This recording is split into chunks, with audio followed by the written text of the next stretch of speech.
السلام علیکم ورحمۃ اللہ وبرکاتہ۔ ہم اپنے چینل گمگول آن لائن قرآن اکیڈمی میں خوش آمدید کہتے ہیں۔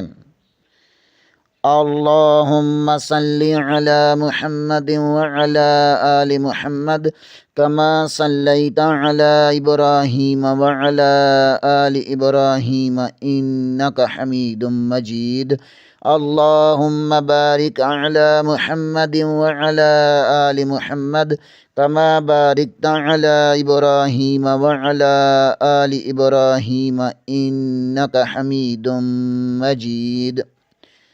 اللہ پاک سے دعا ہے کہ اللہ تعالی ہمیں اس نیک کام کا ثواب ہمارے والدین، ہمارے اساتذہ اکرام اور تمام مومن مردوں عورتوں کو عطا فرمائے، آمین ثم آمین یا رب العالمین۔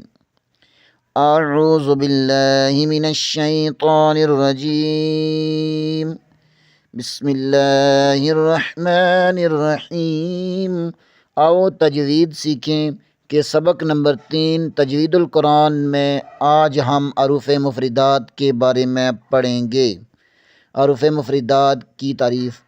مفردات مفرد کی جمع ہے جس کے معنی ہیں اکیلا اکیلا، یعنی الگ الگ حروف کو مفردات کہتے ہیں، جیسے با، تا، ثا۔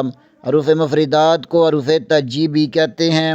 حروف مفردات کل 29 ہیں۔ آئیں ہم حروف مفردات کی گنتی کرتے ہیں۔ یہ تو 30 حروف ہیں جی، کیونکہ یائے مجہول قرآن پاک میں مخفی طور پر آئی ہے، اس لیے اسے حروف مفردات میں شامل نہیں کیا گیا۔ آپ تو کہتے ہوں گے کہ مدنی قاعدہ حروف مفردات کی تختی نمبر 1 میں حروف تو 30 ہیں، آپ نے 29 کیوں کہا؟ اس لیے کہ یہاں یائے مجہول ہے، اسے امالہ بھی کہتے ہیں۔ جیسے یائے مجہول کو امالہ بھی کہتے ہیں جب قرآن پاک میں جیسے مجریہا، مجریہا۔ آئیں پیچھے والے اسباب کی دہرائی کرتے ہیں۔ سبق نمبر 1 میں ہم نے تجوید کا تعارف پڑھا، سبق نمبر 2 میں ہم نے مخارج اور مخرج کی تعریف پڑھی، اور آج کے سبق میں ہم نے حروف مفردات کی تعریف پڑھی۔ آج کے لیے اتنا ہی، کل انشاءاللہ اگلے پروگرام میں ہم تعوذ اور تسمیہ تجوید کے ساتھ پڑھنا سیکھیں گے۔